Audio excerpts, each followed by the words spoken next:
Good morning. We have reached the 10 o'clock hour, and I will call this meeting to order of the County Board of Commissioners on May the 16th, 2024. And I would ask you all to rise. Today, it's my pleasure to be able to lead the pledge. If you'll join me, I pledge allegiance to the flag of the United States of America and to the republic for which it stands, one nation under God, indivisible, with liberty and justice for all.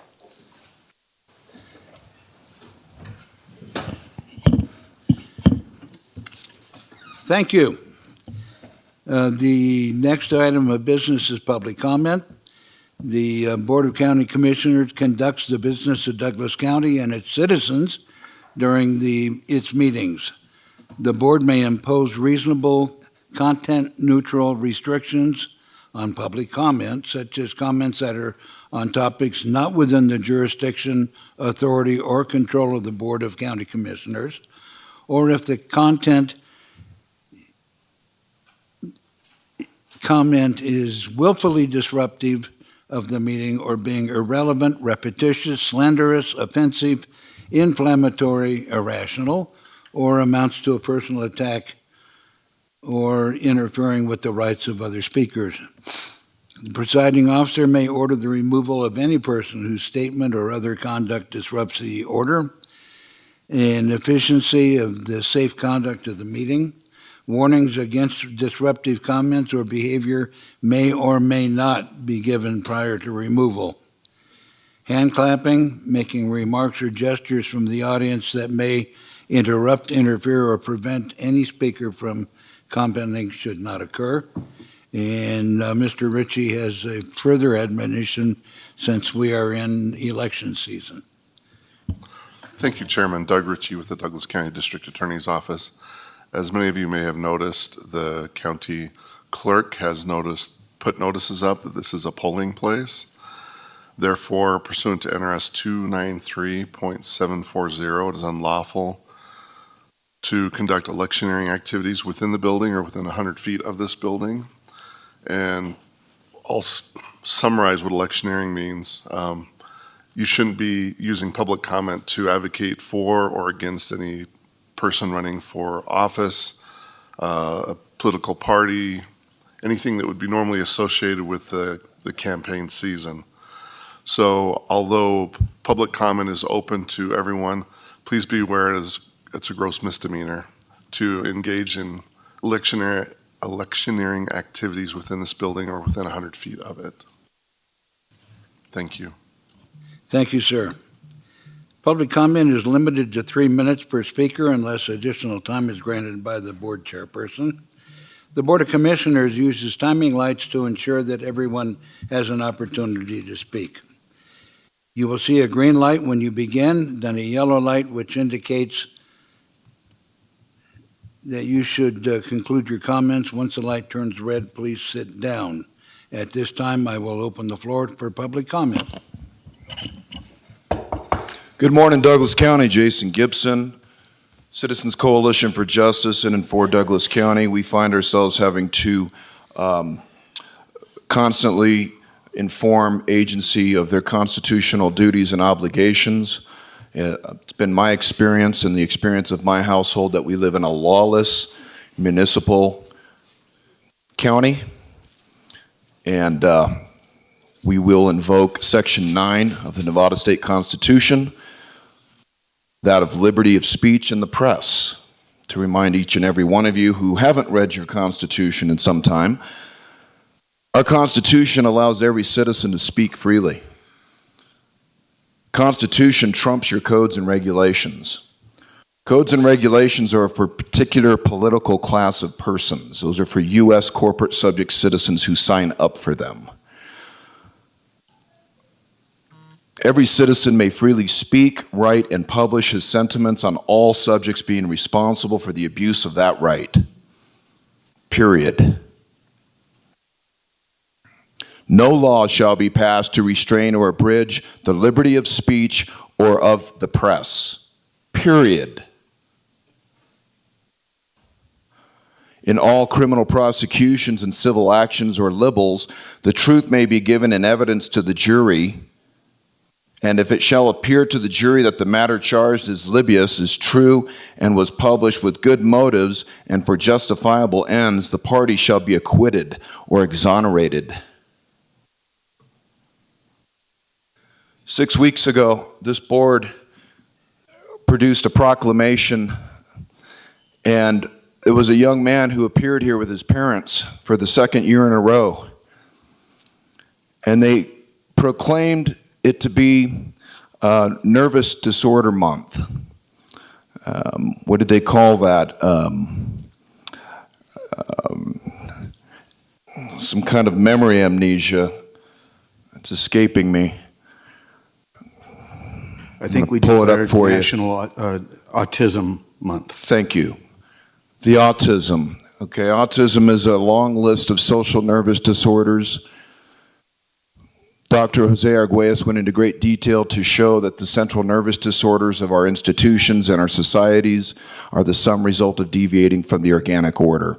Chairman Rice awarded that young man and said there was no cure for autism whatsoever, and that couldn't be anything further from the truth. Those nervous disorders are created by the institutions who are programmed by artificial intelligence in the form of the 1260 artificial timing frequency, which is the organizational principle that has us in a full-blown war. Is there any further public comment?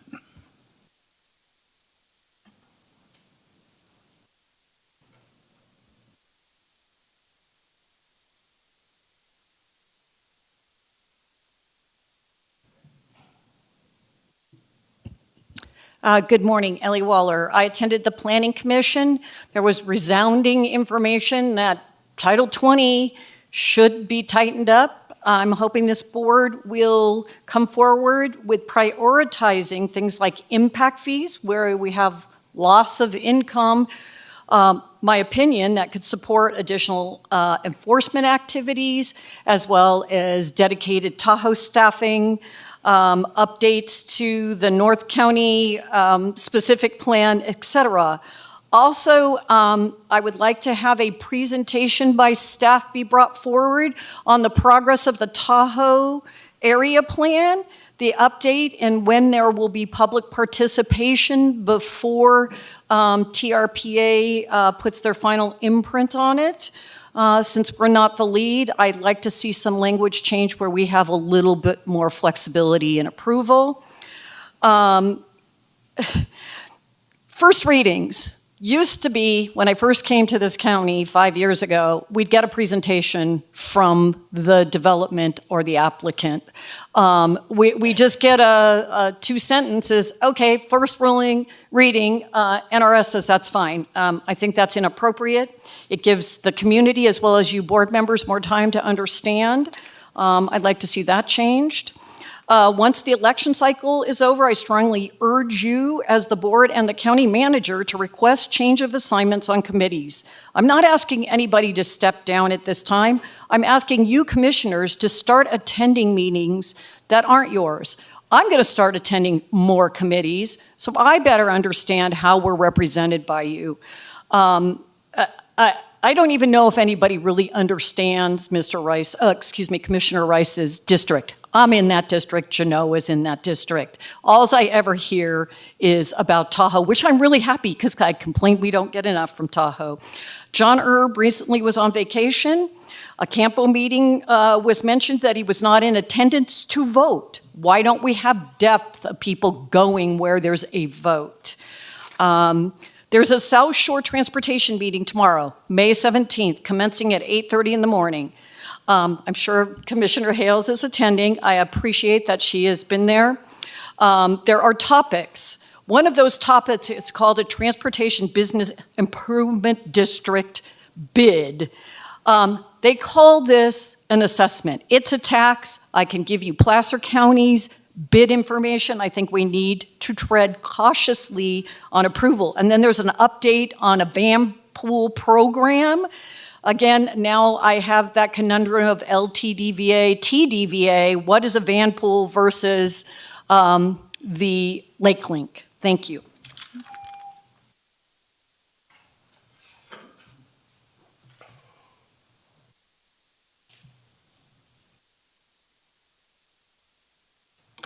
Good morning. I missed the last meeting, so I'll try to make up for it this time.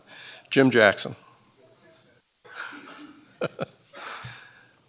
I gave the clerk an email that I received from the governor's office. I think I may have given this to you before, but I don't remember. So I did it again, and this is, again, on my favorite topic, Johnson Lane, Painted Rock Mine.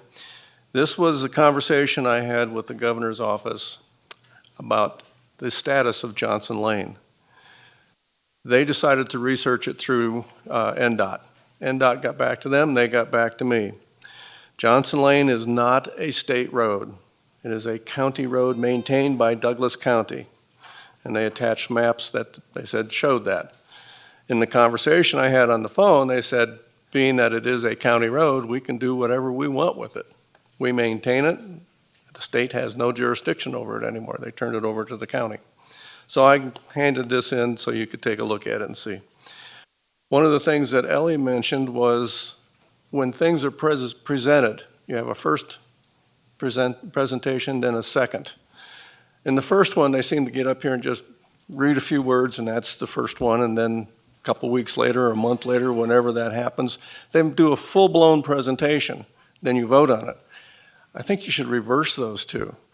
Give the full-blown presentation so that we can get a chance to understand what they're really doing. And I know it's out here in the paperwork, we can read it, but it's different when you actually hear it and see it. And I think that would go a long ways towards opening up what's really going to be happening in this change of an ordinance or something like that. I think that would be very helpful. Johnson Lane again, hope the county gets a backbone and really goes after it. We need your help up there. You guys came to the rescue of Grandview Estates, just down the road from us. Hope you come to our rescue. I know they're a pretty elite area in there, but our area is a pretty big area and a lot of people up there, and we really do need your help. So that's it for today. Thank you. Thank you, sir. Any further public comment? Seeing none, I will bring it back to the board. First item, it would be the approval of agenda. Any changes or modifications? Seeing none, I'm ready for a motion. So moved, Mr. Chair. Second. Moved and seconded and probably thirded. So without ado, all those in favor of approval of the agenda for the Board of Commissioners meeting, our last meeting, say aye. Aye. Any opposed? Motion carries unanimously. Next, we have the approval of the agenda. Any changes to the agenda? Minutes?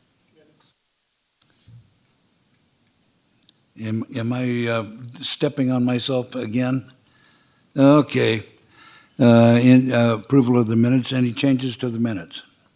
Saying none, ready for approval. I move approval of the previous minutes for April 4th and April 18th, regular meetings. Do I hear a second? Second. Any discussion? Saying none, all those in favor say aye. Aye. Any opposed?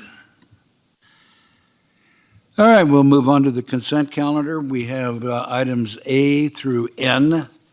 Is there any commissioner need to pull any of the consent calendar items?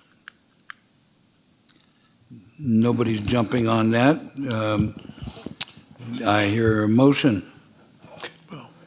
Yes. I move that we remove item L for further consideration. Okay, it's been moved that we removed item L for further consideration. Any other changes? All those in favor say aye. Approval of the minutes from A through N with the exception of L. And any opposed? All right, we will move then to the regular agenda. And first thing will be discussion of item L. That would be Kathy Lewis. I'm sorry? All right. This is for possible action. Discussion to adopt Resolution 2024 R-051 to augment the fiscal year 2023-24 budgets in various funds by $4,160,053 and transfers of $158,000 from capital reserves and greater than anticipated reserves related to the China Springs Camp, regional transportation, and motor pool vehicle maintenance budget expenses. Kathy Lewis. Thank you. Kathy Lewis, CFO for the record. This is an augmentation, doing a couple things in a couple different funds. The biggest is in the Regional Transportation Fund, and this is the Regional Transportation Fund is a procedural augmentation for an approval that was done at RTC to move funds from unallocated fund balance to the Lower Parkway. And so this is a procedural based on their action from their board. Mr. Nosad, you requested this be pulled. Any comments? No comment, thank you.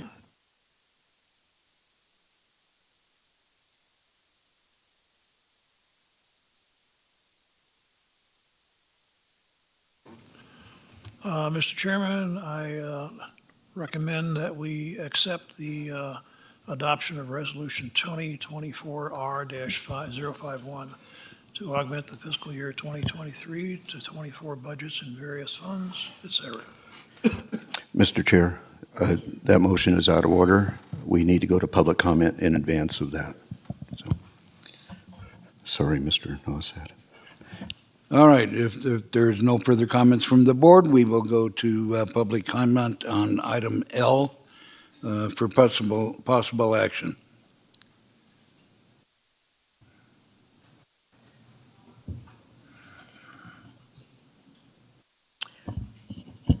Ellie Waller, I hadn't planned on making public comment. I'm hoping we'll get a update presentation on Moeller Parkway soon. Thank you. Any further public comment?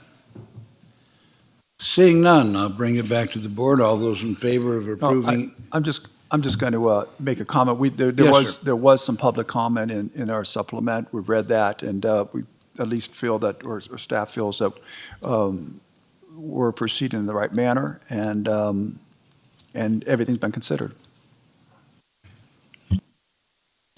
Thank you. Any further comment? Do I have a motion? Oh. You pulled it. Right, does the clerk, have you copied down my motion from before? That one, was it disordered? You used the word recommend, so you might want to say I move. Okay. I move that we adopt Resolution 2024 R-051 to augment the fiscal year 2023-24 budgets in various funds as described. All those in favor say aye. I will second it. Oh, was it seconded? I thought it had been seconded, obviously not. Thank you for your second. Now, all those in favor say aye. Aye. Any opposed? Motion passes unanimously. We will now move to the regular calendar. Item number 1 for presentation only, ceremonial presentation of Proclamation 2024 P-055, recognizing the 2024 National Safe Boating Campaign and proclaiming May 18th through the 24th of 2024 as National Safe Boating Week, and the start of the year-round effort to promote safe boating in Douglas County, and I'll be there in a second.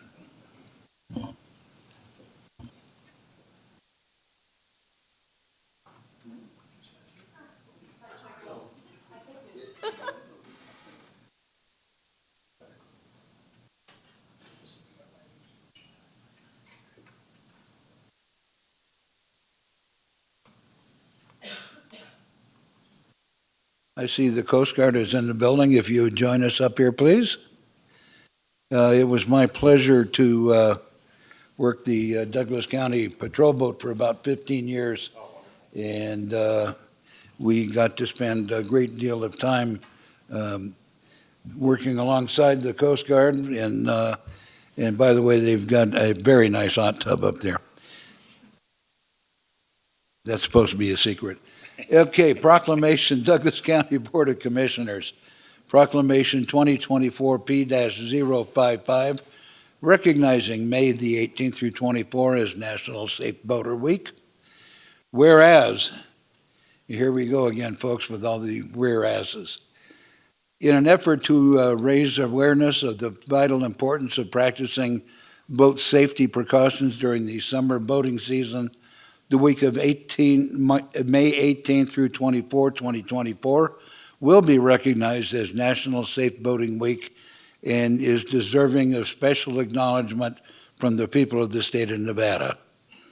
Whereas for over 100 million Americans, boating continues to be a popular recreational activity from coast to coast and everywhere in between. People are taking to the water and enjoying time together, boating, sailing, paddling, and fishing.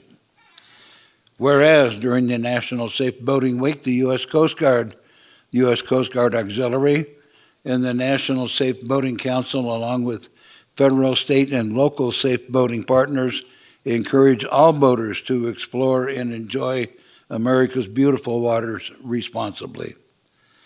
Whereas safe boating begins with preparation, the Coast Guard estimates that human error accounts for most boating accidents and that life jackets could prevent nearly 75% of boating fatalities. Through basic boating safety procedures, carrying life-saving emergency distress and communications equipment, wearing life jackets, attending safe boating courses, participating in free boat safety checks, and staying sober when navigating, we can help ensure boaters on America's coastal, inland, and offshore waters stay safe throughout the season. More whereases to come. Whereas an average of 650 people die each year in boating-related accidents in the United States, 75% of these are fatalities caused by drowning.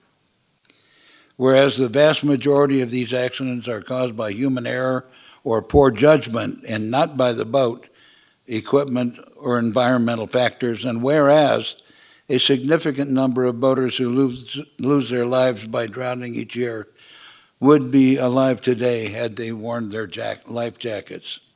Therefore, be it proclaimed by the Douglas County Board of Commissioners to recognize May 18th through 24, 2024, as National Safe Boating Week and commend the many individuals and organizations throughout the Nevada and beyond adopted this 16th day of May 2024 Board of County Commissioners. Thank you, sir. Thank you, Chairman. Appreciate it. Would you like to say a few words? Sure. Thank you very much, Chairman Rice, Board, and county staff for getting us here. We really appreciate it. I'm Bruce Martin, the Division Commander of the Sierra Division of the Coast Guard Auxiliary. We're civilian volunteers for the Coast Guard, and our number one message has been read by the chair: wear your life jacket. Lake Tahoe is not immune from the sad statistics that the chair informed us of. So please do your best, especially this week as tourist and fun season begins. There are Douglas County residents in our organization. Your sheriff's office, the fire agencies in Douglas County are tremendous partners. So I want to thank you for that as well. That's it. Thank you. Yes, please.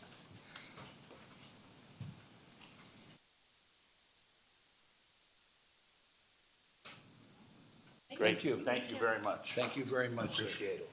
It's very good to see you. All right. Thank you for coming. You too. Thanks a lot. Thank you. All right. Take care.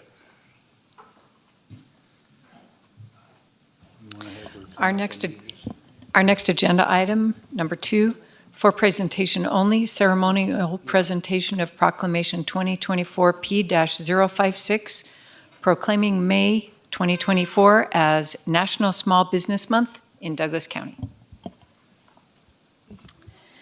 Thank you, Madam Vice Chair, members of the commission. It is my privilege to present this proclamation today.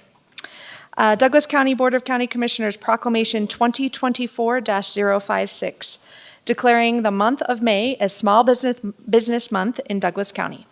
Whereas Small Business Month is a special celebration month created by the Small Business Administration to celebrate small businesses. SBA is an organization that helps small business owners and entrepreneurs pursue the American dream. It is a federal agency that is dedicated to small businesses and provides counseling, capital, and contracting expertise for small businesses. And whereas this special month was created to recognize the hard work of entrepreneurs and business owners who have poured their hearts into creating a sustainable livelihood. And whereas Douglas County, Nevada celebrates and supports our local businesses that create jobs, boost our local economy, and preserve our communities. Therefore, be it proclaimed by the Douglas County Board of Commissioners the month of May as Small Business Month, and urge the residents of our community and communities across the country to support small businesses and merchants this month and every month. Adopted the 16th day of May 2024 by the Board of County Commissioners.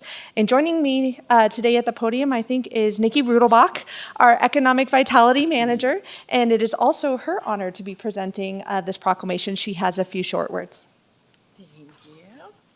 Thank you, everybody, for being here. Very excited. Main Street Gardnerville and also the Small Business Administration. We have, our rep is not here. She's actually in Vegas right now doing some Small Business Month festivities, but we were able to have Consuelo step in, so I'm very excited to present this to her. And on behalf of Douglas County and Economic Vitality and all the small businesses in our community, very excited to have everybody a part of it, all the entrepreneurs that work so hard to give us all what we're looking for, the residents of our great Douglas County. So thank you, Consuelo, here you are. You can say a few words, but I work with Kathy, one of her counterparts, and that is our representative for Douglas County for our Small Business Administration. And I have calls, I would say, at least weekly, maybe once daily or so, that I refer to the small business crew. And it's so amazing the work that they're able to help them do, build their business plans, point them in the right direction, and get them started on their entrepreneurial dreams. So thank you so much. And then along with Main Street Gardnerville, just such an amazing partnership that we have with the small businesses downtown, the growth, the facade program, and all that you put into it, and it's incredible. There's really not another word. You work so hard for these businesses, and we really appreciate it because we wouldn't have this community without them. So thank you so much, and we'll let Consuelo speak, and then you can go. All right. Good morning, everyone. I'm Consuelo Farner. I work for the Small Business Administration, and we are honored to accept this proclamation on behalf of the Small Business Administration and Small Business Development Center. So we work together. The SBDC is our resource partner. We assist small business to grow, recover from any disaster. So thank you. Thank you.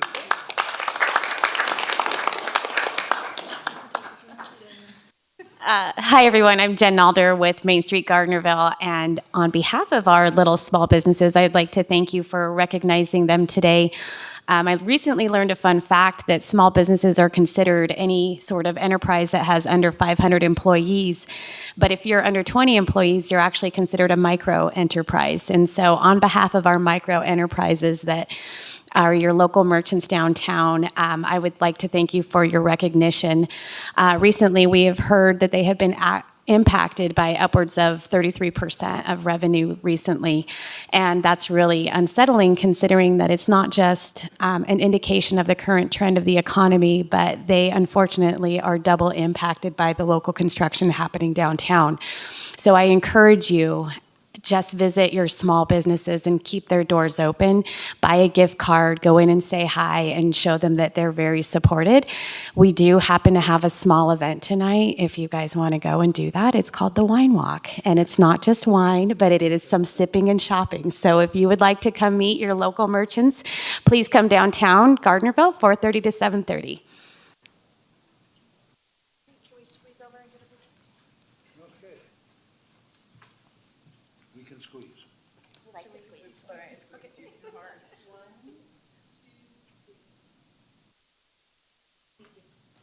Thank you all. Thank you. Thank you so much for being here. Yeah, nice to meet you.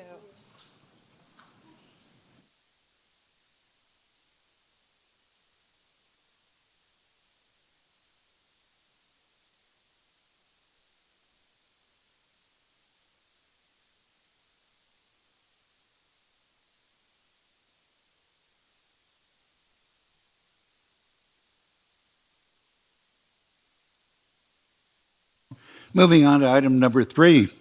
For possible action, discussion to accept the Douglas County Public Administrator's Quarterly Report for January 1, 2024 through March 31st, 2024. Steve Walsh.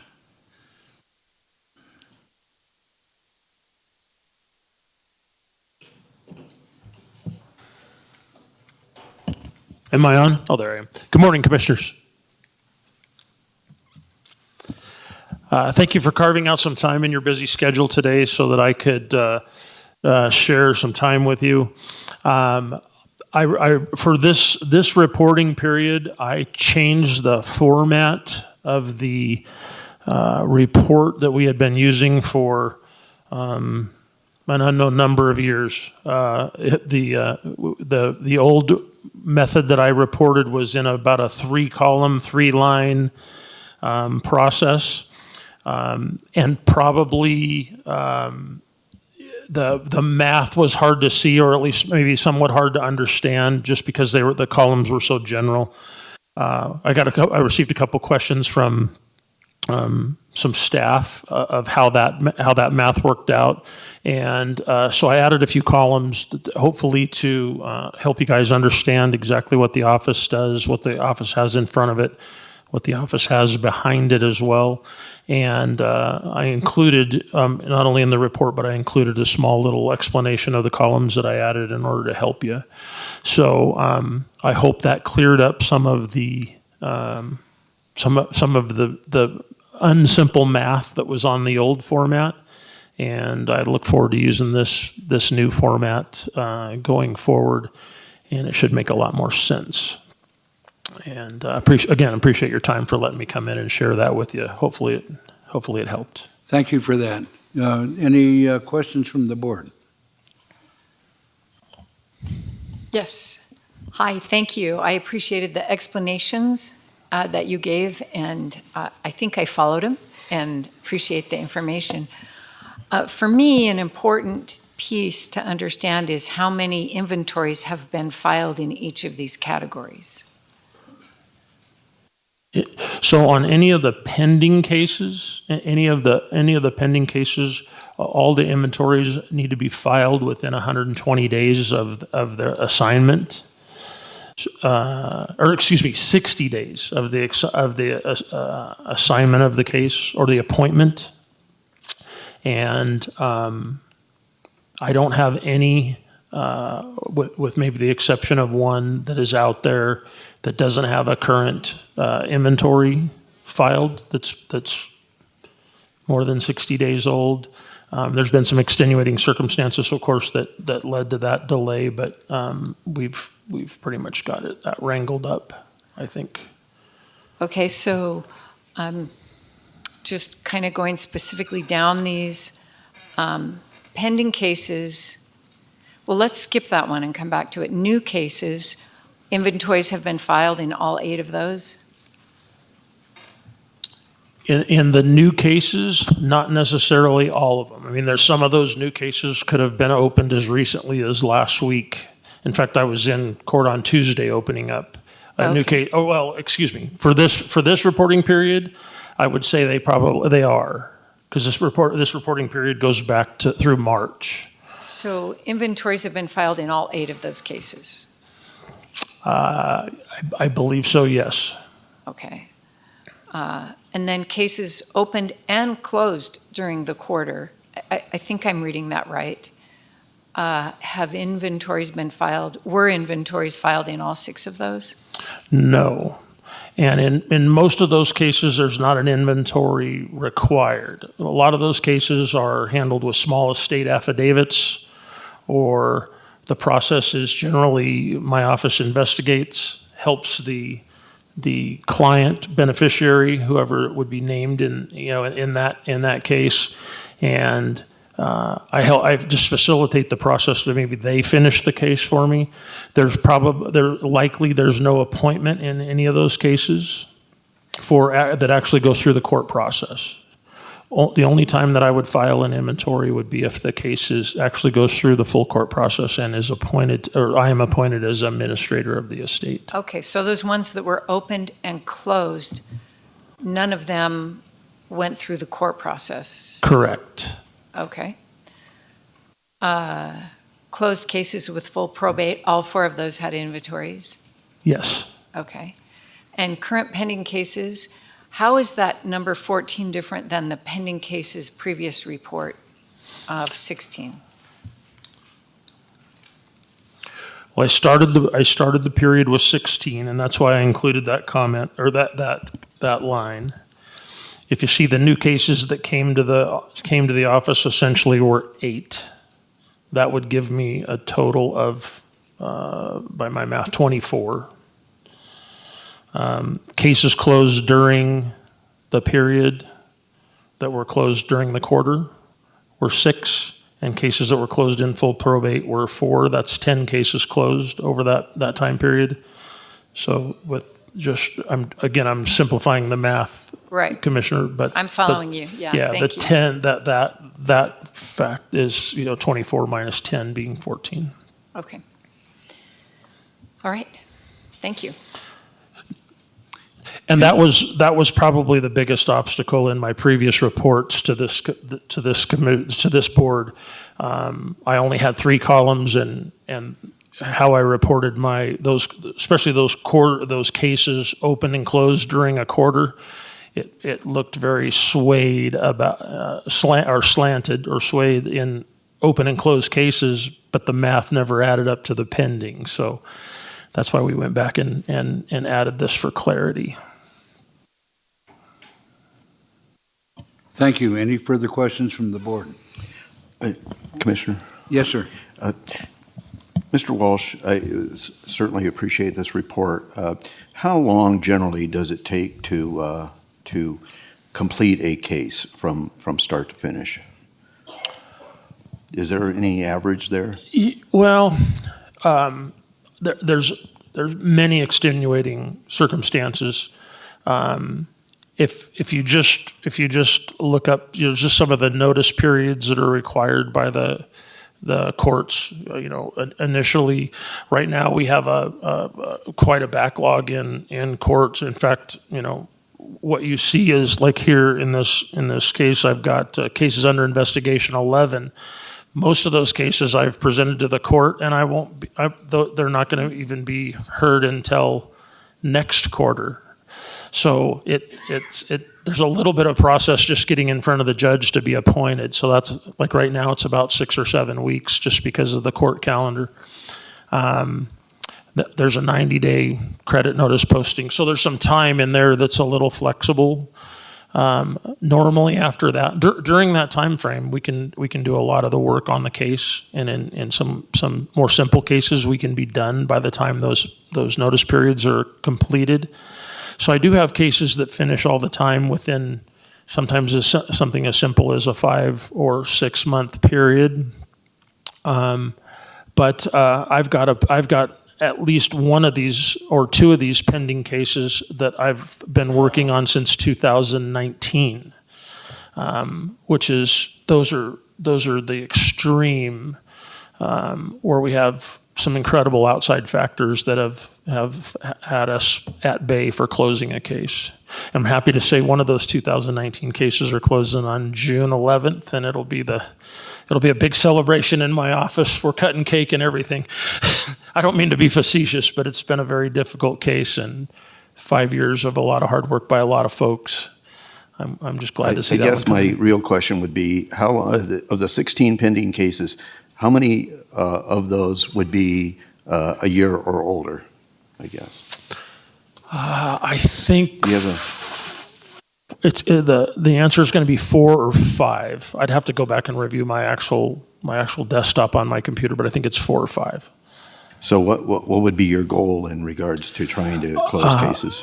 I think, well, the most delayed case is going to court on June 11th, and again, I mentioned that earlier.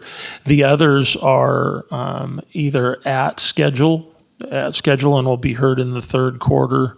One might drift over into the fourth quarter. I foresee a couple of problems on that one, but I think you'll see if I was foreseeing what this report's going to look like in the next time I report, you're going to see a huge increase in the numbers of cases started by my office. So new cases are going to go up, pending cases are going to go up significantly to probably the tune of 10 or 12 because I've got some significant work going on now. And then the following month, you'll see the cases, or the following reporting period, you'll see the cases close. If that helps you and answers questions. If I may, would you consider adding another column to the right that shows out of each of these categories how many cases have inventories filed? Have inventory filed? Sure. Okay, that would be helpful to me. And I understand that in recent months, the county has checked with you to see if you need additional resources to do your job. Yeah, Jennifer's office has reached out, and I appreciate that. The workload has changed a bit over time with just different levels of requirements and legislation and such.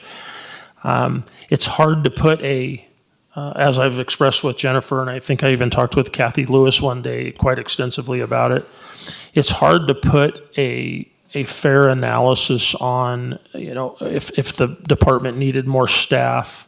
Of course, I think my office gets help from a lot of folks in this county, a lot of departments, and I have tremendous appreciation for everybody who helps. I got no complaints. To be able to, my workload is so unpredictable, though. I think we have about 15 new cases on the docket right now in my office. For an office of one person, that's a little bit crazy. I'd love to ask for help.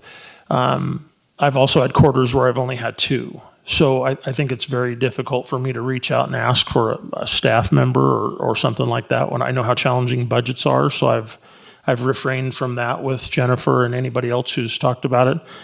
The only request that I've ever had in my time in this office is probably the most challenging effort is a place to put stuff. And for lack of a better definition, in some cases that, or maybe I'm working with a landlord and I have a very short time frame to deal with personal property.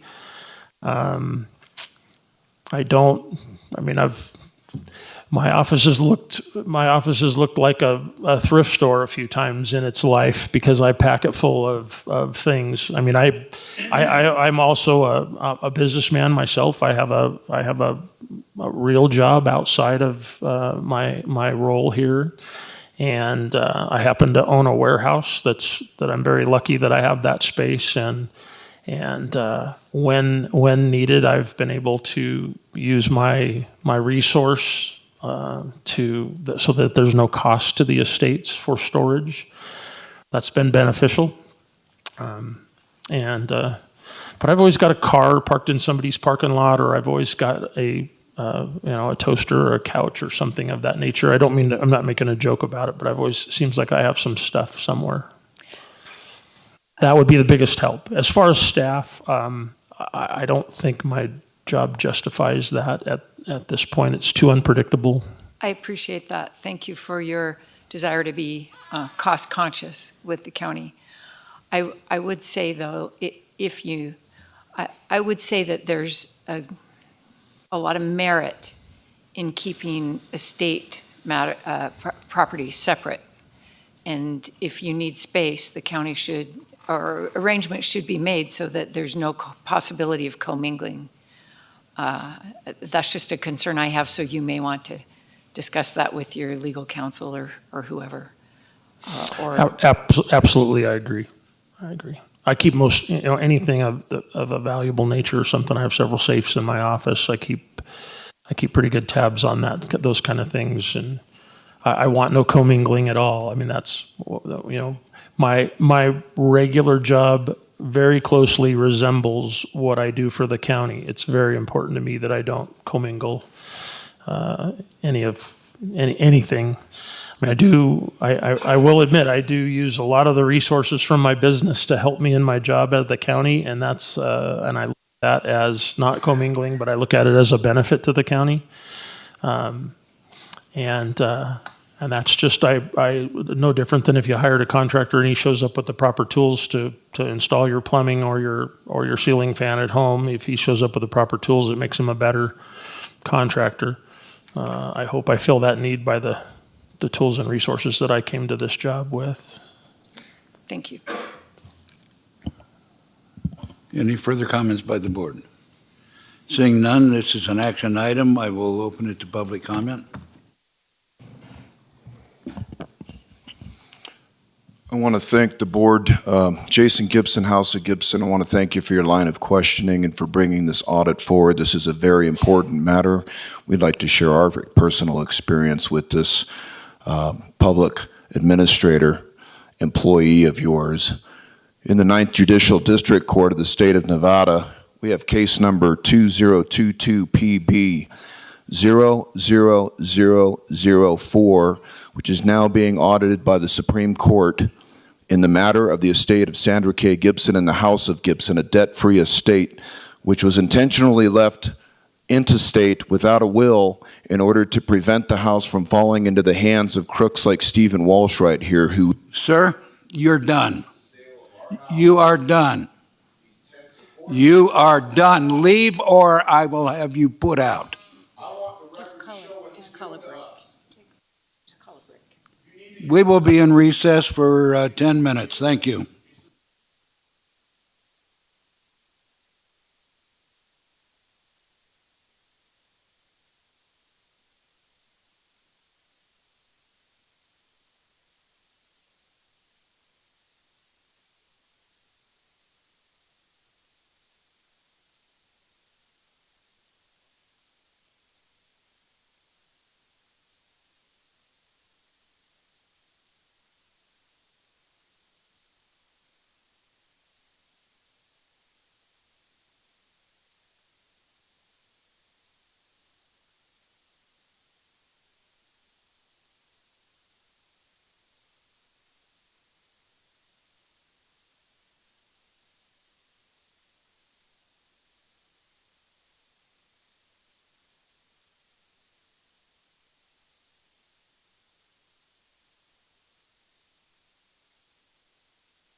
All right, well, everybody's back in their places with bright shining faces. And I understand that you wish to continue, sir? Default notice of maladministration of due process. Jason Gibson on behalf of the House of Gibson. This articulates the fraudulent letters of administration that were issued by this county without due process. Notice to agent is notice to principal. Notice to principal is notice to agent. Whereas Douglas County Administrator Stephen Walsh, by and through his attorney Justin Closer, employee of Douglas County, filed a motion for order to show cause for contempt for failure to abide by an order, a fraudulent order, where they tried to put me in jail for 28 days. This was done on December 27, 2023. I did not receive notice until January 16th of their actions, and this has been the common theme since they opened up this probate case in 2022. Since 2022, I have been cooperative in working with agency. I have kept an online photo album of over 600 pictures and a timeline, as well as all of the records for an estate that's debt-free and which was intentionally left intestate by my mother, who did not want it falling into the hands of the county, whose motivation is to force the sale of the house for a 6 to 10% commission. The parties, myself and Stephen and his attorney, appeared before Nathan Todd Young, District 9th Court, on October 3rd. Without properly notifying me, they tried to hold me in contempt, whereas Judge Nathan Todd Young issued those letters of administration knowingly to try to pin me for not cooperating with the county in taking inventories and other protocols required by the court. They used these same tactics at the Tahoe State Line Justice Court and with the East Fork Justice Court, and the collusion that's occurring between law enforcement, Stephen Walsh, and this county is going to be fully exposed with Michael Gibbons taking a very close look at this case at the Supreme Court in Nevada. Thank you, sir. And thank you for composing yourself. One of the things that I do want to bring to the attention of the audience is the fact that Mr. Walsh is an elected official, and this board has very little control over the actions of his office. And he does come to us with quarterly reports as required, and I thank you for that. And if there's no more further questions from the board, and I want to make sure that there's no further public comment. No more comment from the board? Mr. Chair? Yes, sir. There was a misstatement by a member of the public during public comment, and you kind of alluded to it in the fact that he is an elected official within this county, but the comment was made that he is an employee of ours. And I think it's important that the public understand, no, he is not an employee of us, okay? He is an independently elected official. So anyways, just for clarification, thank you. Thank you. If there's no further comment, I need a motion from the board to accept his report as presented. I move that we accept the Douglas County Public Administrator's quarterly report for January 1st through March 31st, 2024 as presented. Second.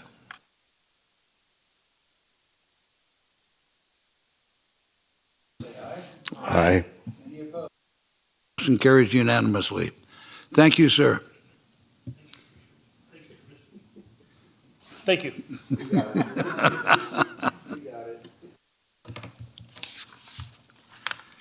Okay, we will move to item 4.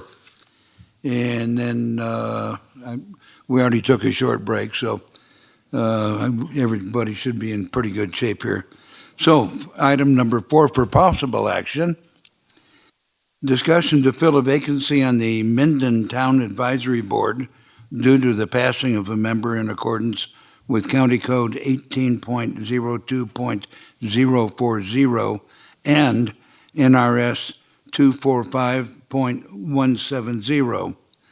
The Minden Town Advisory Board has recommended Matt Bernard to fill the unexpired term.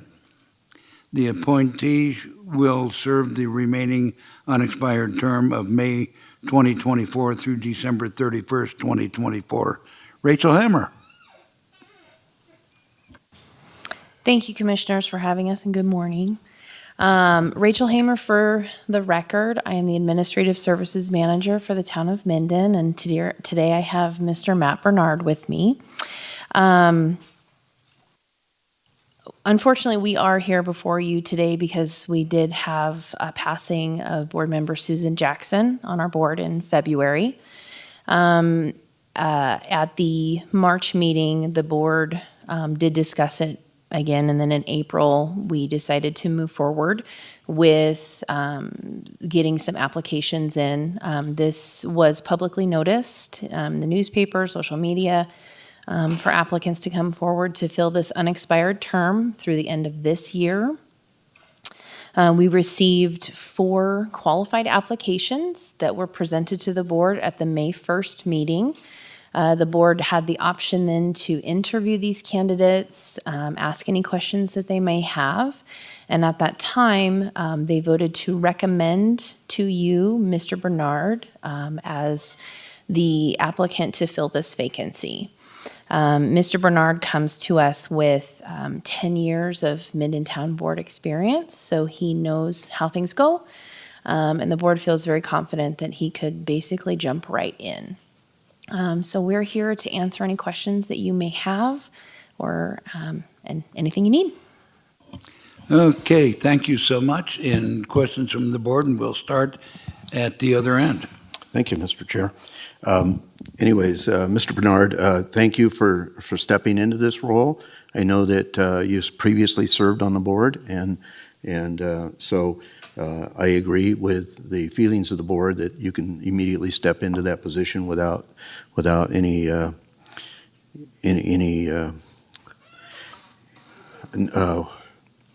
what do I want to say? Any learning experience? Yes. Okay. Any time curve there. So I appreciate you coming forward. I also want to congratulate the board for taking the opportunity to consider Mr. Bernard for this position in deference to the fact that we're in the middle of an election process and there are 3 candidates, as I understand it, for 2 positions. So rather than showing preference to any of those 3 applicants or individuals who have filed for that office, this is a stopgap method for 6 months, and so once again, we appreciate you coming forward and doing that, and I appreciate the foresight of the board in doing that. So, anyways, that's all I wanted to say. Thank you. Any further comments? I don't have a lot to add, but you must be extremely well respected to beat out the other 3 candidates who are also very well respected.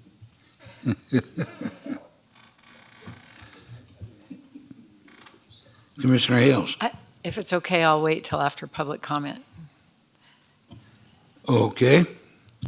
And any further comment from the board? If not, I'll open this for public comment as it is a action item. Is there any public comment?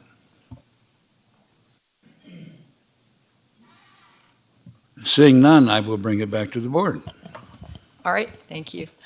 I just wanted to note that I am a long-term Minden resident of like 35 years, and Minden Town Board has a long tradition of quality service, and the town of Minden does an excellent job for its residents, and I am very pleased that I get to be the commissioner with Minden in my district. As usual, the process to fill this vacant position was done with thoughtfulness, and so I appreciate the town.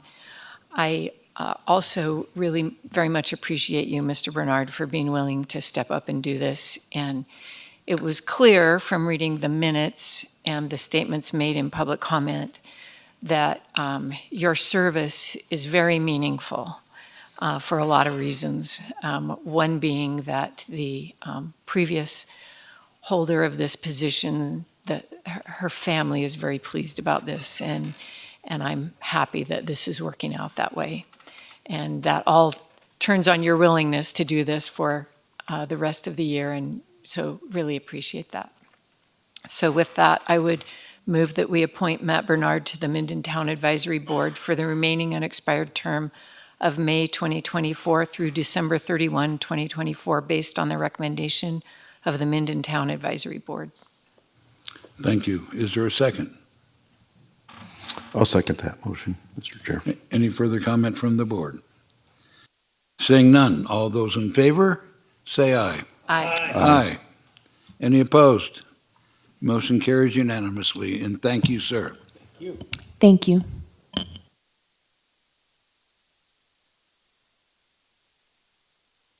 Okay, I think the board's in pretty good shape here, so we'll go ahead and move on to item number 5.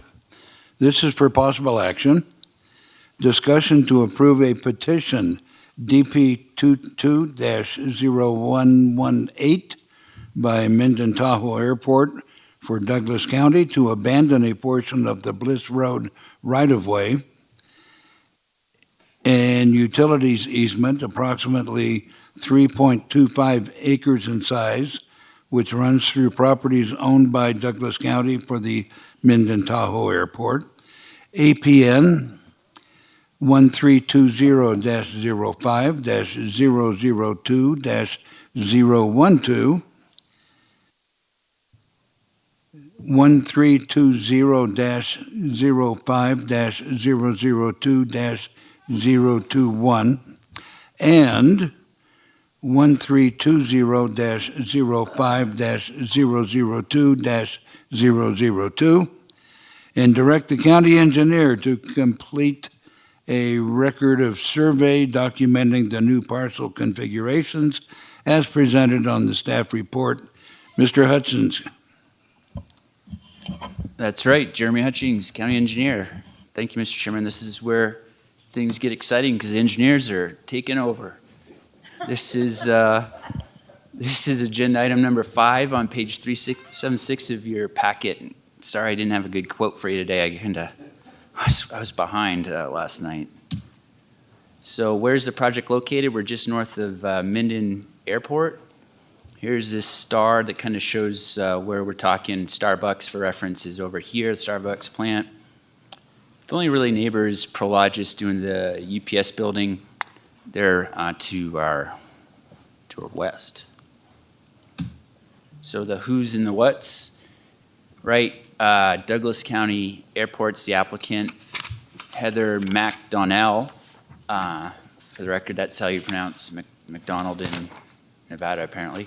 We're going to try to abandon 3¼ acres, and the highlighted area in yellow is basically what we're talking about. That's where Bliss Road was aligned as recently as maybe 2017, 18. The cyan or light blue line is where the right-of-way will be relocated to eventually, and that is an 80-foot width. So the why are we doing this? So basically just clean up. The road's been moved, so there's really no reason to have the right-of-way over there now. The right-of-way was completed under this document. It was easement for public right-of-way and utilities. Staff hasn't been able to identify any negative impact to the county. Public Works, Road Department supportive of the application. We have not received any public comment yet, but all the appropriate noticing for the public has gone out. And there aren't really any specific conditions, but with the application, but we will be doing a record survey to finalize the parcels will get rejiggered slightly. No new parcels will be created, but we'll have to rejigger them slightly to account for the abandonment. So here's the stuff for the lawyers that allows us to abandon it. I'm not going to read that, but it is in your packet. Here's the recommended motion that I can flip back to, but I'm happy to take any questions at this time, and that concludes my presentation. Thank you, sir. Any questions from the board?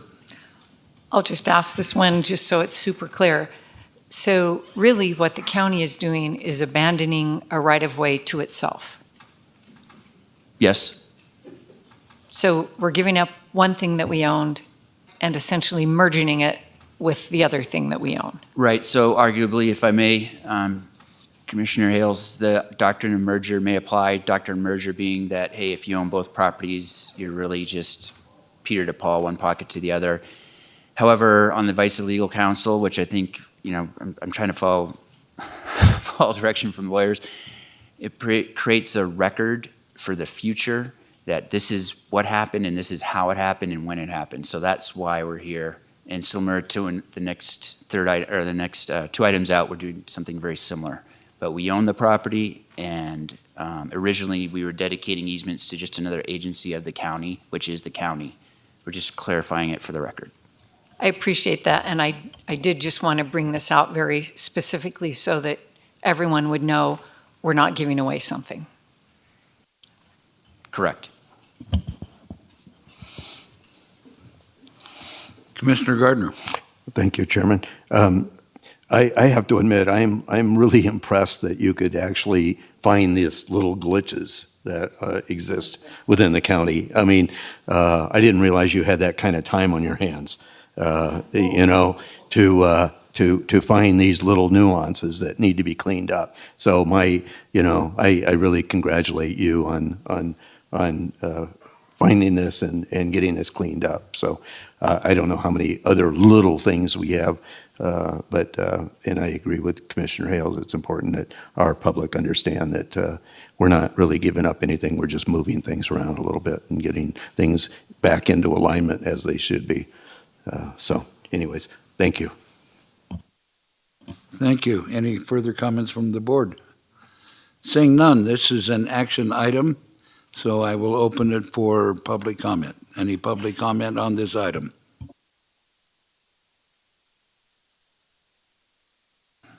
Seeing none, I'll bring it back to the board for a motion. Mr. Chair. I move that we approve petition DP 22-0010.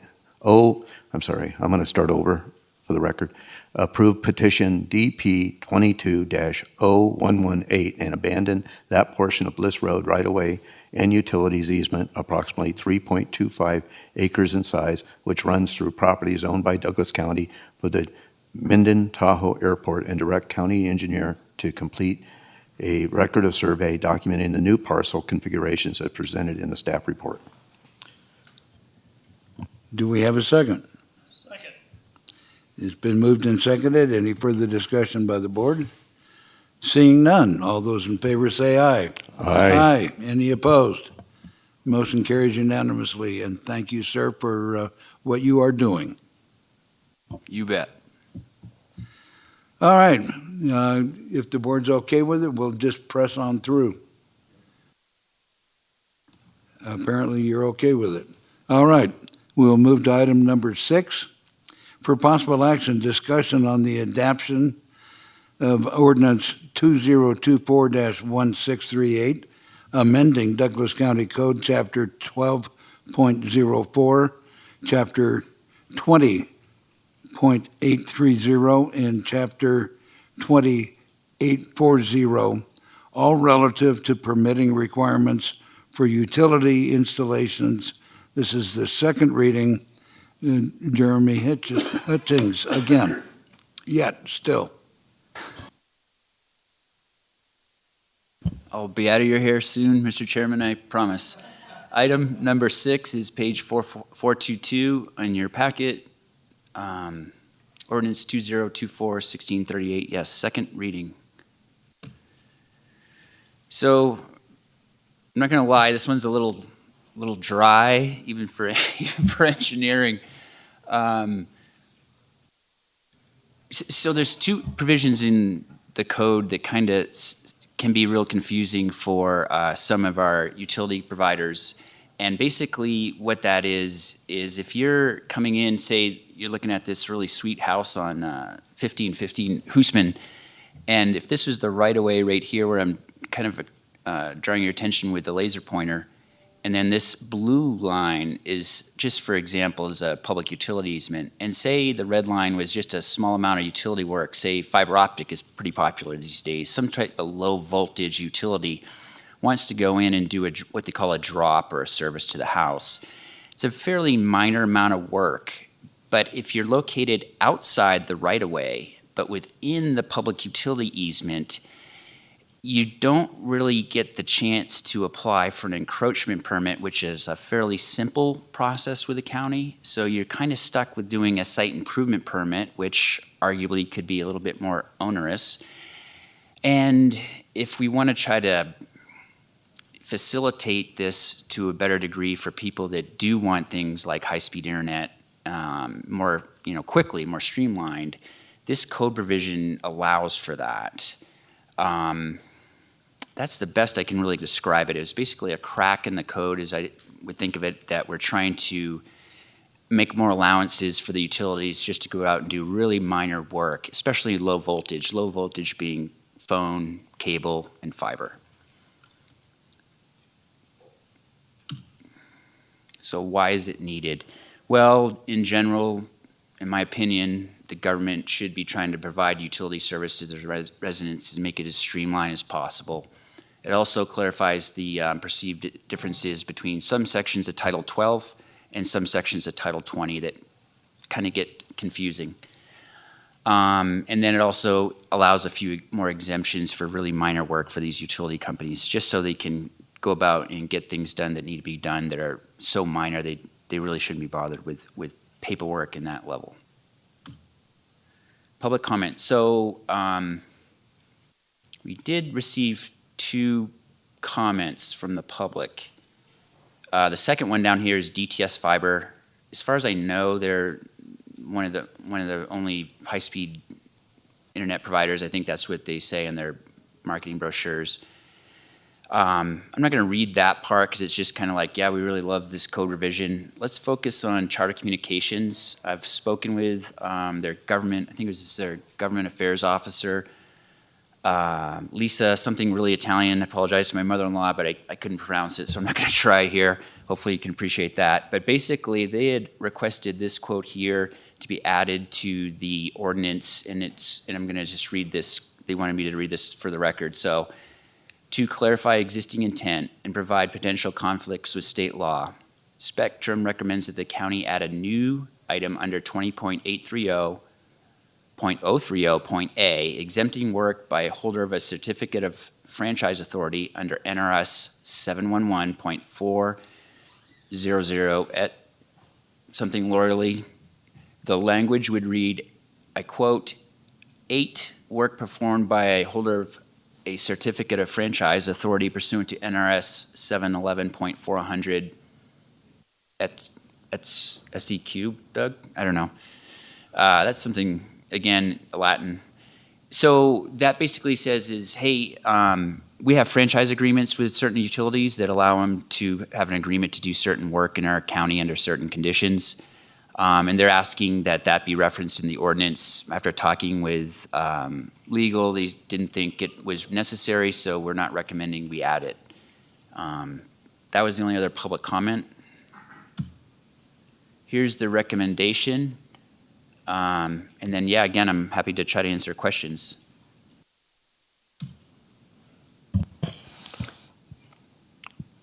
Thank you. Any questions from the board? Mr. Chair. Commissioner Gardner. Going back to maybe one slide. Yeah, and actually after reading that public comment on Charter Communications, that's the question, the exact question I was going to ask you is whether or not the recommendation was to add that, and you clarified that, so I appreciate that. And we are trying to get fiber into every possible home in the county. So, anyways. I appreciate this, and thank you once again for bringing this forward and cleaning this up a little bit. Any further comments? Seeing none, this is for possible action. I'll open it for public comment.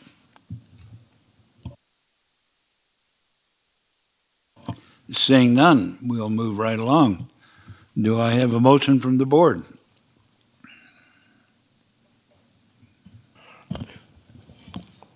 Mr. Chairman, I move that we adopt ordinance 2024-1638, amending Douglas County Code, Chapter 12.04, Chapter 20.830, and Chapter 20.840 as presented. Second. Moved and seconded. Any further comment? All those in favor say aye. Aye. Aye. Any opposed? Motion carries unanimously.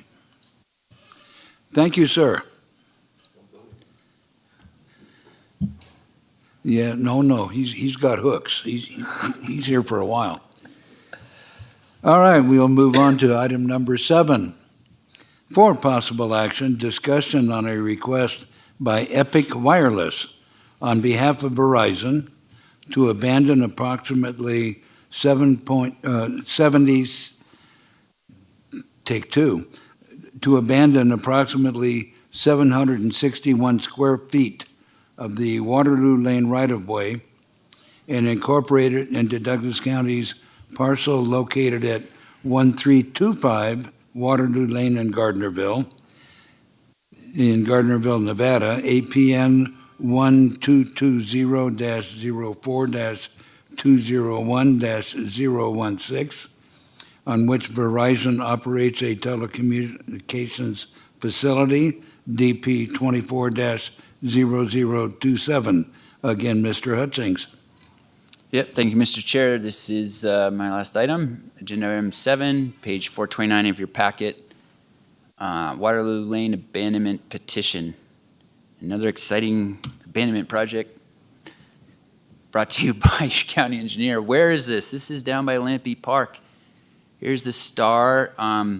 Right, so, and again, Commissioner Hales mentioned, hey, what's the deal here? Similar deal. We own the community center parcel, and the Parks has their maintenance yard here on the parcel adjacent to the Waterloo Lane, Lampy Park. After a little bit of research, I'll show this a little later in the slide, it's a little unclear if the Waterloo Lane was ever actually dedicated to the county by the county. So we're going to try to clean that up at the end of the day as well. But that's where we are, just across from Lampy Park, next to the existing tower. There is a tower pole, monopole out there today. So who and the what? Epic Wireless is the applicant. Mr. Chris Hatch is behind me. He's happy to answer any other specific questions about the project. So he is present. Thank you for that, Mr. Hatch. Here's so 761 square feet to be abandoned. Seems like a small area. They don't need a whole lot more room. They need some generators and other equipment to potentially help serve their service off the tower. And for reference purposes, I've kind of pointed out the tower. It's a little hard to see in this photo, but I got an even better one a little later in the presentation. So here's the Parks and Recs kind of maintenance building, and Lampy Park is for reference right here. And it's just this little area right here that they kind of store trash, just have some dumpsters out there. It's next to existing fencing. The right-of-way on Waterloo Lane is already 100 feet, so that there's plenty of room. And again, we're just basically documenting this from the county to the county, but it will alter the boundary of this parcel. So here's a better picture. So I'm standing with my back to Waterloo Lane, looking at the maintenance yard. Here's the monopole behind us, and it's roughly, I've just kind of conceptually drawn in the area of abandonment we're talking about. You can see here it's not really used for much other than the dumpsters, and they could be stored a little off to the side. And that's where, if it's abandoned, then Epic Wireless will negotiate a land lease with the Parks Department. I mentioned here that it's a little unclear if Waterloo Lane was ever dedicated, but it's from ourselves to ourselves, so it's not really material. It doesn't appear to be any negative financial impact to the county. Public Works was supportive. No public comment, right? I did not receive any public comment, so to my knowledge, there's been none. I don't have any specific conditions for the abandonment. Here's the legal basis for doing this, and here's the recommendation. Staff is recommending that it be abandoned, happy to answer any questions. And again, Mr. Hatch from Epic Wireless is waiting in the wings if there's something I can't answer. And that concludes my day. For this meeting. Thank you. So I assume the only thing being displaced are dumpsters. Correct. Thank you. All right, I'll open it to the board. My question would be, assuming it were consistent with whatever terms of a lease we may eventually end up entering into for that little tiny piece of land, we could terminate, and if it were being used, if we needed it for something else, we could get it back, as long as it was consistent with whatever lease we end up entering into. Is that right? I don't think it's too lawyerly to say correct, but I agree. Commissioner Tarkanian. Mr. Assistant District Attorney, I have a conflict, probably can't vote on this because I have Verizon and I certainly want better service out here.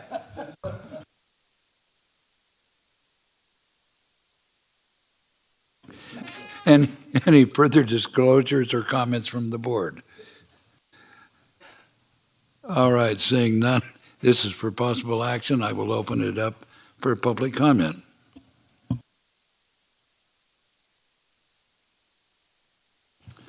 Seeing none, I will close public comment, bring it back to the board for a motion. Make this motion then. I'm going to make a motion to approve the abandonment of approximately 761 square feet of Douglas County's Waterloo Lane right-of-way as presented, based on the staff report and a finding that the public will not be materially injured by the abandonment. Is there a second? I'll second that, Chairman. Any further comment? Seeing none, all those in favor say aye. Aye. Aye. Any opposed? Motion carries unanimously. Thank you. I think you're off the hook. And now we get Lucille, and I can never pronounce your last name, Rayo. Rayo? R-A-Y-O. You hit them all. All right. This is item number 8. For possible action, discussion on land division application DP 24-0047, a request for a tentative subdivision map to create 31 parcels, the smallest being 0.84 acres and the largest being 3.42 acres in size, in the SFR1 single-family residential 1 acre minimum net parcel size, and SFR 1/2 single-family residential 1/2 acre minimum net parcel size plan. The parcel is located at 3745 Golf Club Drive. The applicant's representative is Chris, I'm going to blow this one, Waechter, W-A-E-C-H-T-E-R, a Kimberly Horn, and the owner is Clear Creek Residential LC, APN 1419-04-002-096. Ms. Rayo, it's yours. Thank you, Chairman Rice. For the record, Lucille Rayo, Senior Planner. The request before you is for Phase 8, Unit 3B of the Clear Creek Plan Development. The map associated with 3B expired last October, and the map before you has not changed from what was previously approved by the board. There are 2 phases left to record in this subdivision, Unit 3B and Unit 5. On Tuesday of this week, the Planning Commission unanimously voted 6-0 to recommend approval to the board. Staff is also recommending approval of the request. Findings can be found on packet page 475, and conditions of approval are located on packet page 477. With that, I'm going to introduce Brent Nassett. Chris was not able to be here today, from Kimberly Horn, with a short presentation for you.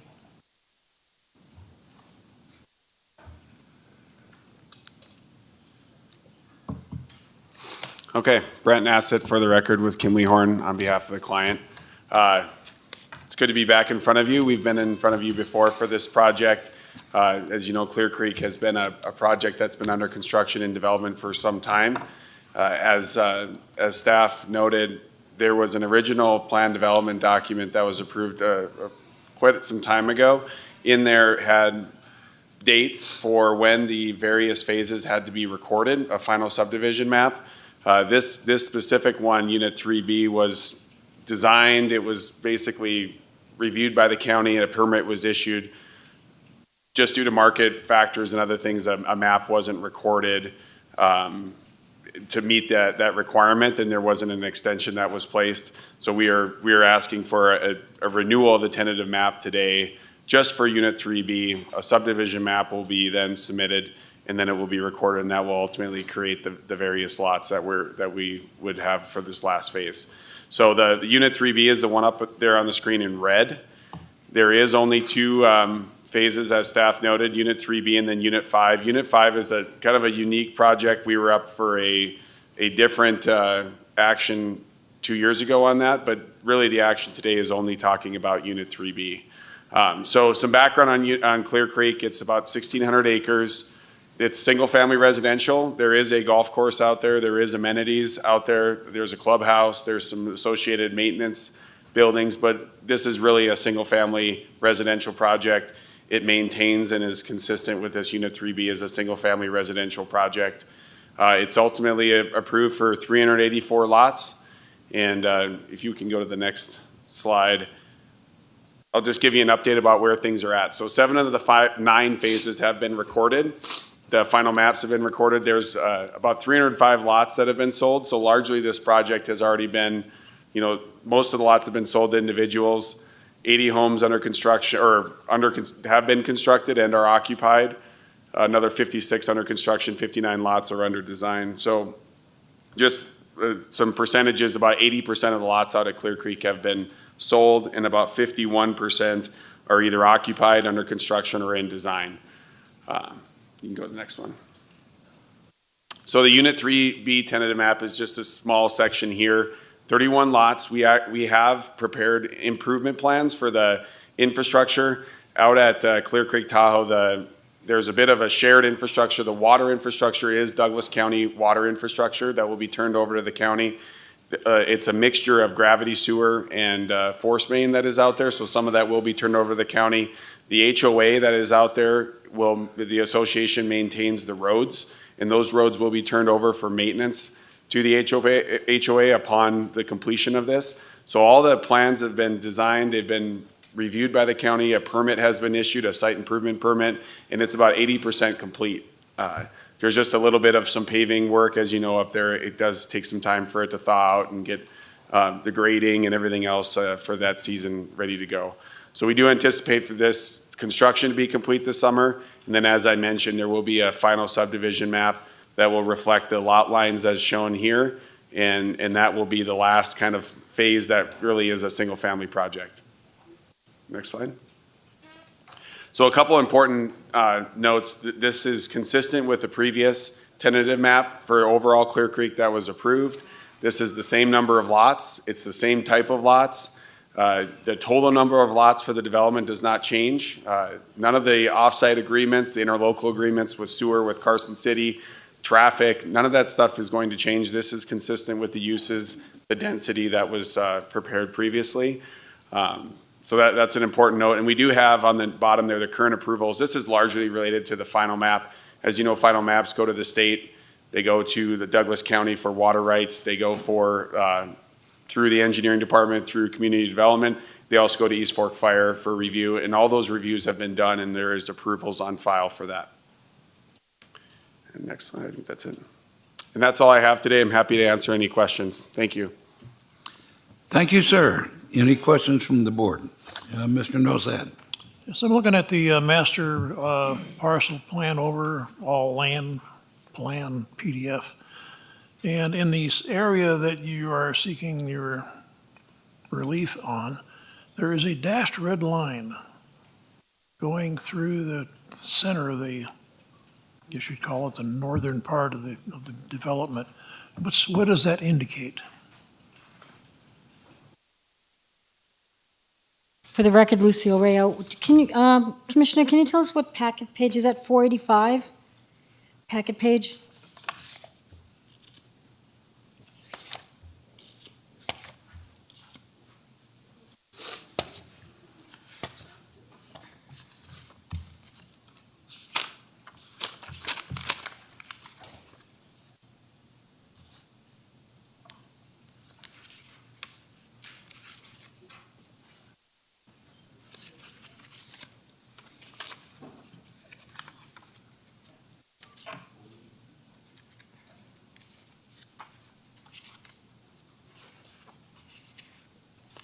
I'm not seeing what he's talking about.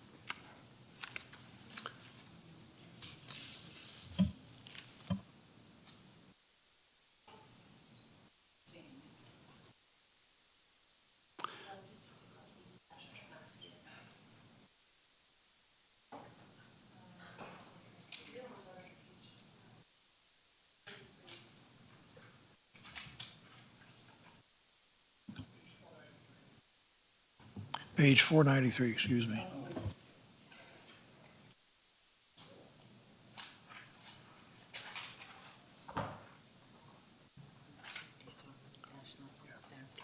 For the record, Brent Nassett. So there are a couple of notes, and thanks, I apologize.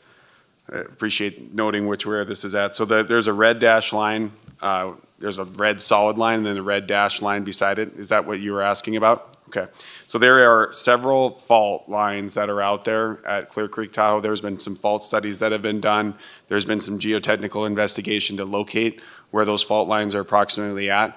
And then what we placed is we worked with staff to place a buffer for any building envelopes to be 50 feet from where that approximate fault line might be. And that's a protection for any sort of building, habitable structure. We do have roads that cross it. We worked with staff on the valves to make sure that if there is an event that the valves can shut off water lines and that sort of thing. But that those faults are on the final map. Those are part of the documents that are provided to sellers or buyers, when a transaction takes place.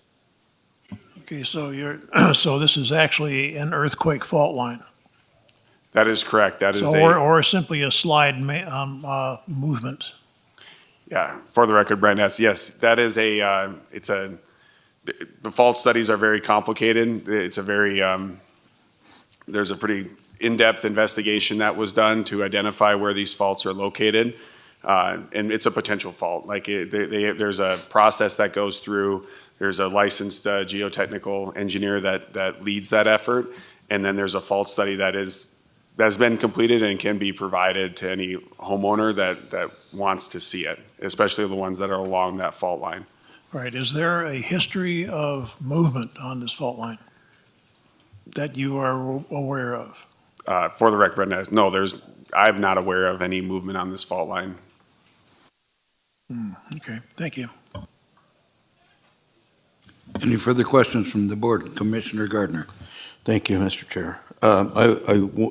I think it's important for the public to understand that this Clear Creek development was approved back in 2003, and there remains lots on there that are unimproved, 241, as I am looking at my chart on the subdivisions that are available in our county. So I think it's important that our public understand these are previously approved, and they're not new homes that we're approving through another development agreement of some sort. So, and they are vested. So, and what that vested means is that they were approved before the growth management ordinance came into being. So I just want to make sure that that's clear on the record, that we're not approving any new homes with this, just an extension of the time required to submit your final map. Is that right? For the record, Brent Nassett, yes, that is correct. Any further comments from the board?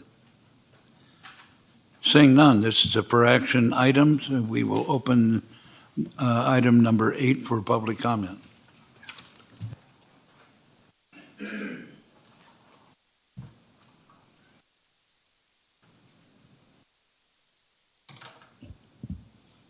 Good morning. I went to the Planning Commission on this item this week as well. What I have to say today does not have any bearing on how you're going to vote, or did it have bearing on the Planning Commission 6.0 vote, or 6-0 vote. I just hope in the future that we will hold the developers to a higher standard. Marketing, whatever excuse it is, this expired in October. And we've got to start looking at this on many levels, like impact fees, et cetera. I just wanted to be on record. There was good discussion at the Planning Commission. It was thoughtful. Again, these kinds of comments don't have bearing on your decision today, but should be taken consideration in the future.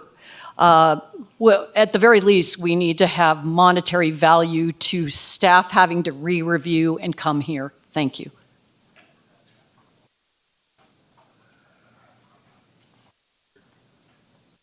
Jason Gibson, Gardnerville Ranchos. I'll use the opportunity to reflect on this development, which is very similar to the development that's happening in my neighborhood. Unbridled commercial development. Noise pollution, trucks, can't get the law enforcement to regulate the traffic, killing our pets, constant signals from dump trucks, sirens from law enforcement, fire department.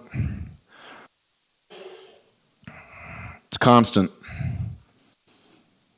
It's just getting started. I think we've got 5 of these things working now. Totally destroying our quality of life. The 40 years that we invested into our home, down the tubes.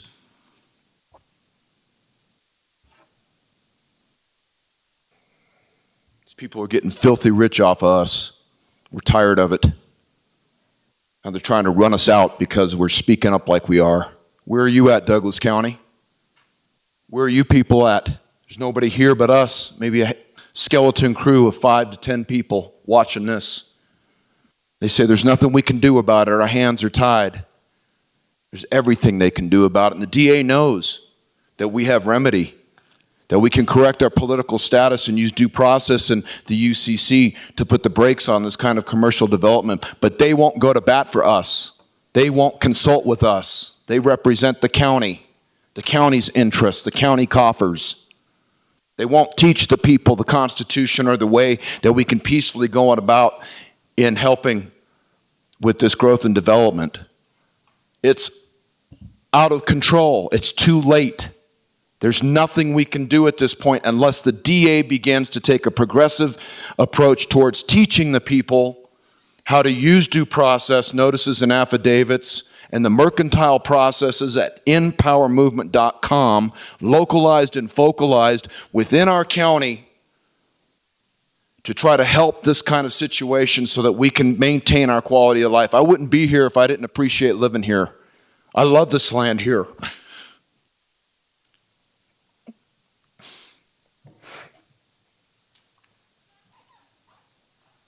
Is there any further public comment?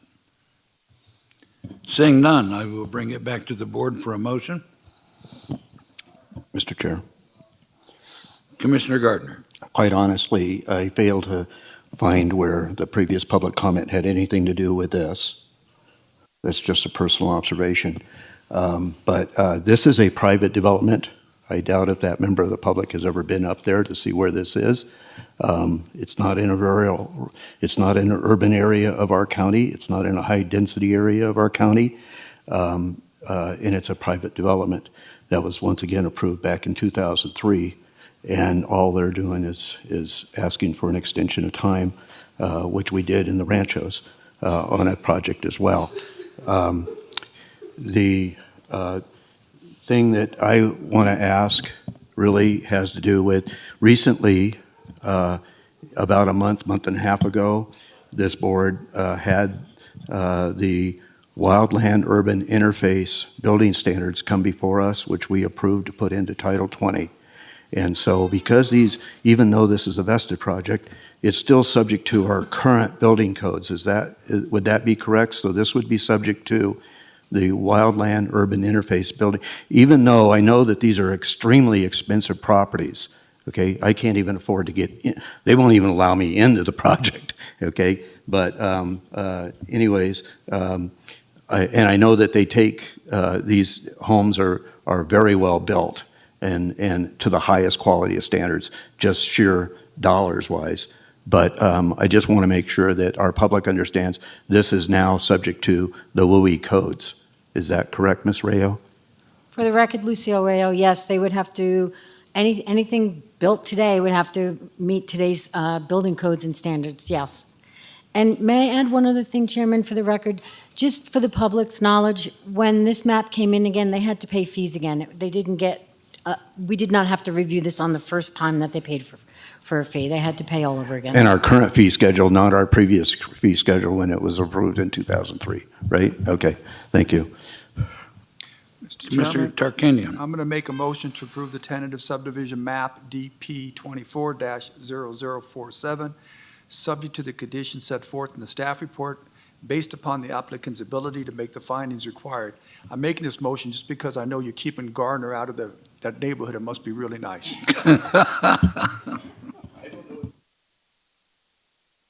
Oh, God. I'm going to second that motion. It's been moved and seconded. Is any further discussion? Seeing none, all those in favor say aye. Aye. Any opposed? It passes unanimously. Thank you. I just as a comment, I would like an opportunity to come up and visit it, just to drive through it, if that's at all possible. I know the last time I tried to do that, they stopped me at the gate and said, "Nope, turn around, you're out of here." Don't let them out of the car. Neighborhood Watch is going to be all over you.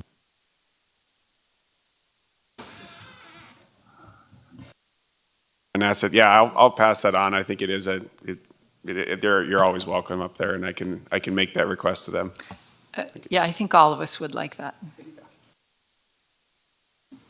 Okay, moving on. Item number almost last, for presentation only. Announcements, reports, updates from county commission members, including updates on the various boards in our commissions they may be a member of or a liaison to, or meetings, functions they have attended, and any request by a commissioner for discussion of a future agenda item. And we will start with Commissioner Hales. Okay, I have a few things. Carson Valley Arts Council had their last concert in their annual series, and it's a good time to look at becoming a member of that association and looking at next year's program when it comes up. They will have a feasibility study ready in maybe about 6 months regarding the Copeland Lumber Building and whether it's feasible to turn that into an arts venue. I went to Northern Nevada Development Agency meeting yesterday morning. An interesting presentation by Professor Fred, last name I can't remember, from UNR, who has done work towards a $75 million Tech Hub grant for Northern Nevada, and that is prepared with a coalition of a lot of different entities. That's very exciting work. Regarding SSTMA, we do have our meeting tomorrow morning. And I will note that there is an amount budgeted in our current tentative budget to support that work, an amount in $600,000. And when it is requested that money be paid, that will be brought to this board. And at that time, from the information we've gotten, we'll learn that there's more money coming in from other sources, and so our proportionate share is lower. And likewise, well, at the same time, during the last year, the service area has expanded. We're headed the right direction with that, and we'll get more information on that when it comes before the board. I was able to attend TRPA as an alternate, and that was a good experience for me, and I'll be learning more and more about that so that we have redundancy of coverage with that important entity. I will note, although I am not the designee for the Chamber of Commerce, I do attend, I am a member of the Business Council and I attend, and I will note that on May 22nd, there is a town hall debate. And lastly, which I think is really fantastic, the county has started a newsletter called Board Buzz that is emailed out that provides accurate, timely information about the board's actions. And I'm really pleased that we have this already happening. That is I don't know if it was in the works before the approval of the strategic plan, but it's certainly consistent with the strategic plan pieces about having relevant, engaging communication from the county. So to sign up to receive that Board Buzz email, you would go to our website and it's easy to see a place to sign up for newsletters.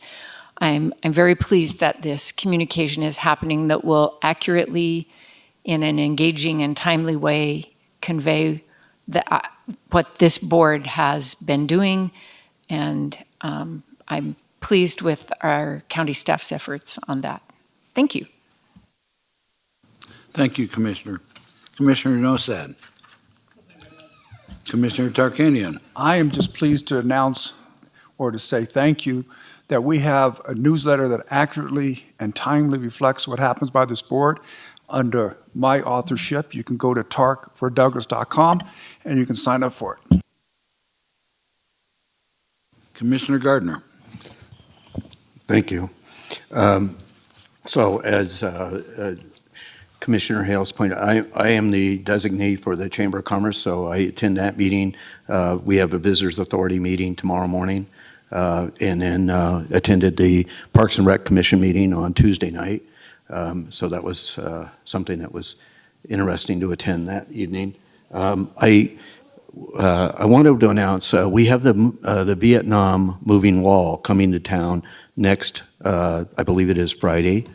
And the commissioners have been invited to attend that grand opening to the laying of wreaths at that.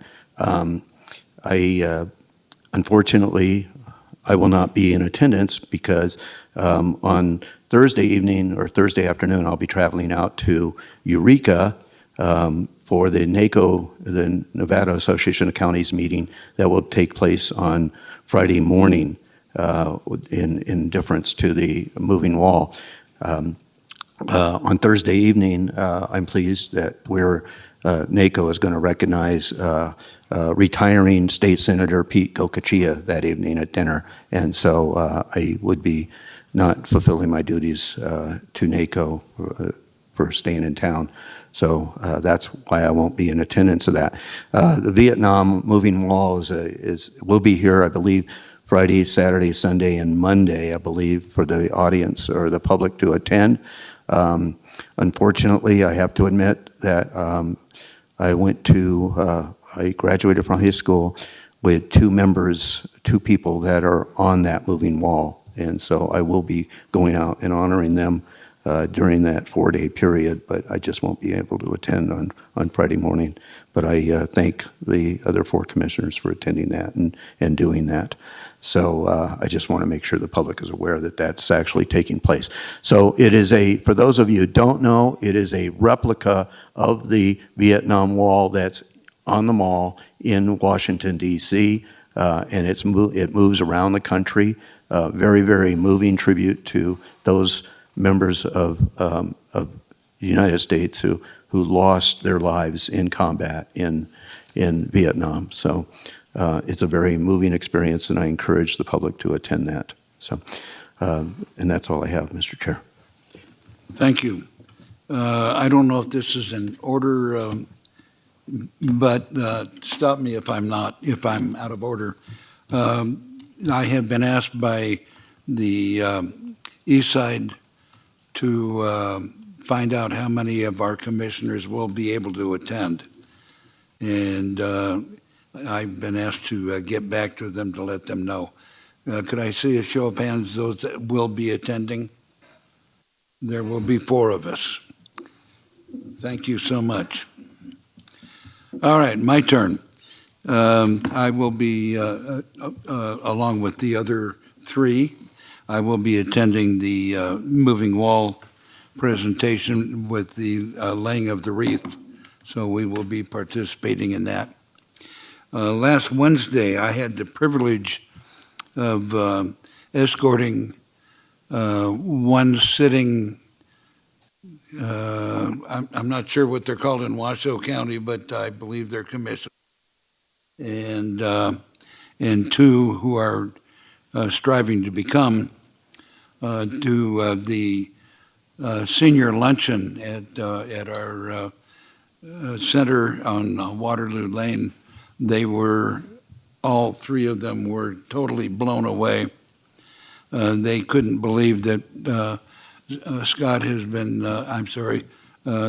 Assistant County Manager Scott Morgan was able to do what he has done out there for the seniors in our community, along with the senior daycare, the regular daycare.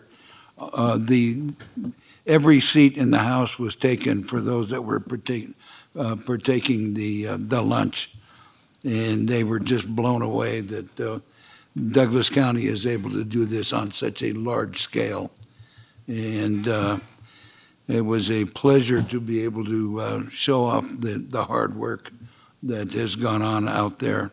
And I blame Scott Morgan for most of it. So, having said that, I have nothing further. So we will move on to closing public comment. At this time, this is the last public comment. Jason Gibson, on behalf of the House of Gibson, American State National. We take a fair amount of credit for bringing Memorial Day to your attention, as we have been advocating to this board and to the county for all veterans, for commemoration, celebration, consecration. The only element of Veterans Day that was honored in times past was done so by Dan Coverly and I. I held space there for the community service seniors and our veterans, and it's good that the wall is coming to Douglas County, but it wasn't your local municipal body that brought them. It was us, the Peace Through Culture campaign, people like me speaking like I am now.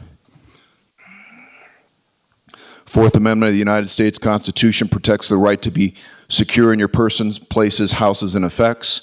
I'll pick up on Part 1 to Part 2 of our default notice of maladministration of due process, which clearly shows the maladministrative tactics used by the Justice Administrative Law Enforcement Center here in Douglas County, which uses their authority, their false authority, in the following ways. Todd Nathan Young, who's administrating the House of Gibson through the probative maladministrative representations of Stephen Walsh and his attorney Justin Klauser, used the same tactics practiced by the East Fork Justice Township and the Tahoe State Line Justice Court to ambush me and my house, holding court in total absence of due process or any kind of certified service, without proper notice, issuing fraudulent letters of administration. The record shows that Judge Young and the public administrator won't even identify themselves for the record, that they're in violation of their oath of office, knowingly circumnavigating due process, abusing their authorities. It's not funny. This is not funny. Where the judge entertains a criminal false narrative and under the color of law tries to hold me in contempt for a month, demonstrating their intent to force the sale of our house, whereas Stephen Walsh maladministrated a property that we've held at Wally's Hot Spring since 2010, which has now fallen into foreclosure because of his lack of professionalism and because of his unwillingness to cooperate with me. Where Stephen Walsh has pitted my brother and I against each other and created a circumstance and a situation where now they're using... You're beyond the bounds again, sir. The right to be safe of my persons, places, properties, and effects, and that's why I'm using this platform. You're done. Thank you. Is there any further public comment?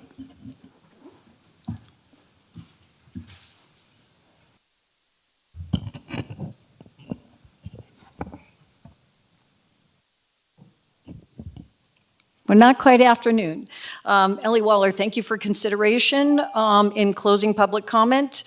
Thank you, Commissioner Hales, for bringing forward that I think it's the city of South Lake Tahoe is at $750. Some of that was a state grant from California. I still believe by far Douglas County is giving more money through Lake Tahoe Visitors Authority, Tahoe Douglas Visitors Authority, where we pass through money. There's still too much confusion there, and I'm looking forward to more accountability. I'm also hopeful for consideration when Title 20 comes forward that we see impact fees through the developers. We've lost a huge amount of money on Clear Creek with impact fees, which could have additional staff assigned, so we don't have Clear Creek running their own specific plan, and in my opinion, violating many, many things because we're not in charge there. That also brings forward the upcoming Tahoe area plan. Again, I asked about an update when that might come through. I happened to run into the Ascent environmental consultant last night at a Placer County meeting, and I understand we will be seeing that sooner than later. I really do not want to just see a piecemeal Barton Hospital overlay being done. That area plan really needs a lot of work, and I'm hopeful with impact fees up in the Tahoe Basin also could get a dedicated Tahoe staff person. So you as a board have more jurisdiction over what happens to the constituents up there, and I'm just hopeful that we'll see that. The day of meeting supplementals from developers needs to stop as well. Staff does a yeoman's job, Herculean effort to get that information out the morning of, but the public doesn't necessarily read those supplementals. I know some of the public doesn't turn theirs in. I do my best to get them in 2 or 3 days before. With the Planning Commission, I didn't want them to have my comments, and I stated that to them because of the violations of the Clear Creek plan. Again, no bearing on what you do there, but the fundamental understanding of violations, fox in the hen house when the developer's running their own specific plan. Enforcement. Now that the VHR plan ordinance is kind of established, I'm looking forward to sign enforcement in the valley and up at the lake. The flags are illegal under code up at the lake, and realtors are taking advantage of roadsides saying models open. We don't know who they are unless we catch them putting the signs up, so that's another thing. I'm hopeful to see more monetary fees assessed to sign violations. Thank you. Thank you. Is there any further public comment? Seeing none, we are adjourned.